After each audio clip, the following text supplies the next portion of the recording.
Just a little over a year later, I'm coming back to a theme that was honestly pretty fun to develop.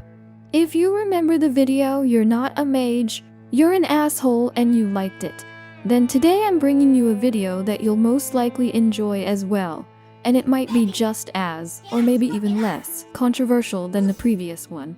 And before you say that I'm a Redditor or something like that, no, you will see that there are solid arguments in this video. Anyways, without further ado, let's get into what you came here to watch.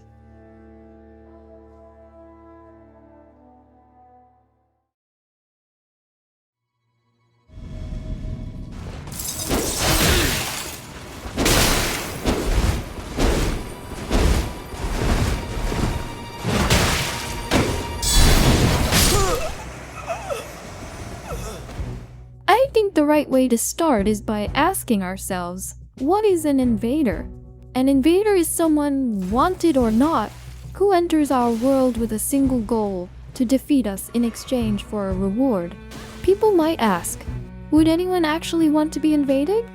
And even though it sounds impossible, players who are looking to gank or to form a fight club, they are actively trying to get invaded. Maybe you're thinking, how can someone who sounds so undesirable not be an asshole by default? Well, believe it or not, there are plenty of people who are actually pretty chill and friendly when invading. I, depending on my mood, can be pretty nice, and sometimes I'll give away 5 to 10 Marika's runes. But despite these good practices, there are also people who are just straight up assholes. And those are the people we should be telling, you're not an invader, you're an asshole.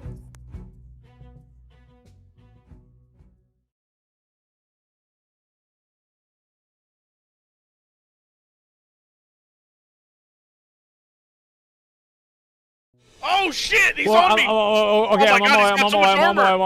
I'm on my way. Just run. Holy shit!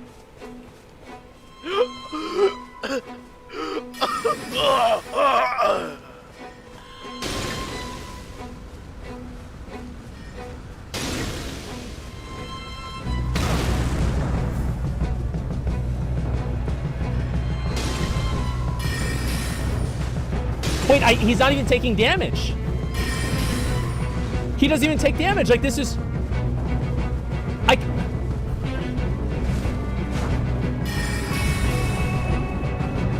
What?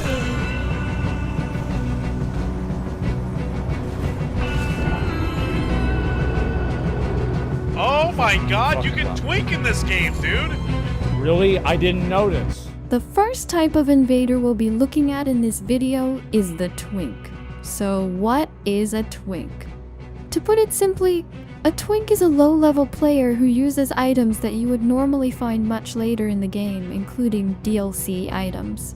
These players usually invade at very low levels, ranges like level 6, 9, depending on your starting class, all the way up to around level 30, 40. Doing a seamless cop playthrough with a friend, we ran into players like this, and trust me, they are incredibly annoying. Unfortunately, I wasn't able to record it. Just think about it. A player who's barely in Lingrave or the Weeping Peninsula has no real way to cure or deal with Scarlet Rot. Then suddenly, someone invades with a maliciously optimized build made using cheat engine, often applying Scarlet Rot and poison through weapon greases, 2 status effects that can absolutely destroy a low-level player in seconds. On top of that, most casual players won't have the boluses needed to cure those statuses, so the combination of raw damage plus status buildup will kill them very quickly. And if we also consider that these players can have all the flasks of wondrous Physic Crystal Tears, they can use the one that increases equip load, allowing them to wear much heavier armor with good damage negation, making them even harder to kill. And that's assuming they're not straight up cheating their stats. What can I say about cheaters? They're the bottom of the barrel in every gaming community. Anywhere there's competition, multiplayer, or stakes involved, you'll find them. You'd expect people to have the bare minimum decency to play without using external tools, right? But some people have zero shame and decide to use them anyway. Now, If you're using cheats in single player to make the game easier, that's understandable. Not everyone has the time to properly learn the game. But using cheats in multiplayer against other players, that's just scummy. For some reason, if you check the profiles of cheaters you run into, they tend to be Chinese. Why is that? From what I've been told, and from what several people have explained to me, internet cafes over there often come with cheats pre-installed on their PCs. This makes those cafes more attractive and increases their traffic, but at the same time it ruins the experience for everyone else. Recently, I ran into two situations that I want to group together in this section. One of them involves a YouTuber who has already appeared on this channel, claiming that a player he invaded was cheating. Lo peor que te puede pasar en una invasión es que el contrincante, cuando crees que estás teniendo un duelo justo, se haya modificado su personaje sutilmente, con más estamina, más vida, más fuerza, lo que sea, para que creas que estás peleando con alguien con honor y en verdad es un sinvergüenza. ¿Cuál es el problema? La duda, porque reciben daño, juegan bien, pero es que le acabo de dar 3 golpes, más la ceniza esta que es brutal, y el tipo me ha metido Frost con 3 golpes él y me ha quitado toda la vida prácticamente. Así que se lo voy a hacer saber, a ver qué pasa. Le voy a hacer un point down y parar la pelea, a ver cómo reacciona. Y eso lo va a revelar. Por otras ocasiones que ha pasado esto, te diré que si está jugando limpio, se quedará parado y en duda. Y me quitaré el sombrero, ¿qué te voy a decir? Pero cuando saben que te has dado cuenta, suelen reaccionar. Ah, míralo. mira la palabrita que me puso. El niño bonito este. Chalao. Ese movimiento ni está en el juego. Pff. Ok. A tu casa. While the armor, or at least the helmet, he was using is often associated with cheaters. From what I could see, the guy was actually playing completely legit. I even tried to recreate his build using only what was visible in the video, filling in the missing talismans with my own choices since they weren't shown. One of them, however, was pretty easy to guess due to a well-known PvP technique. When you take a small but noticeable amount of damage, you remove the Crimson Amber Medallion and replace it with something else. Something else like the Blessed Dew Talisman or the Ritual Shield Talisman. Continuing with the point, after recreating the build, I realized that it was actually a very solid setup. In my opinion, using the Bull Goat's Talisman and the two-handed sword talisman combined with a heavy club with the chilling Mist Ash of War creates a deadly combination. Just imagine it. It's a strength build, and setting the weapon to heavy increases its strength to an A scaling. Add the frost damage and the debuff applied when frost procs plus the bonus damage from two-handing the weapon, the poise from the armor and the club's hyper armor, it's honestly busted. Or maybe not completely busted, but definitely very strong and really fun to use. I'll use some clips of invasions I did with this build.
On top of that, I also have a short video where I ran into actual cheaters who were clearly modifying their stats to take less damage. I'll leave those clips here as well. Bruh, bruh, bruh, bruh, bruh, bruh, bruh. To wrap things up, there really aren't that many things that make an invader an asshole, at least from my point of view. It mostly comes down to abusing clearly unfair advantages like twinking or straight up cheating against players who have done absolutely nothing to deserve it. And even if they did, nothing ever justifies the use of cheats. The video might have ended up being a bit shorter and not as packed with content as I originally expected, but I hope you liked it and enjoyed it anyway. If you did, don't hesitate to leave a like, drop a comment, and subscribe to the channel. If you have any ideas or points that I might have missed in this video, feel free to leave them in the comments and I'll take note of them for a possible second part. And if you'd like to support me so I can keep making videos like this more often, you can donate through my Ko-Fi. With that said, that's it for today's video. See you in the next one. See ya.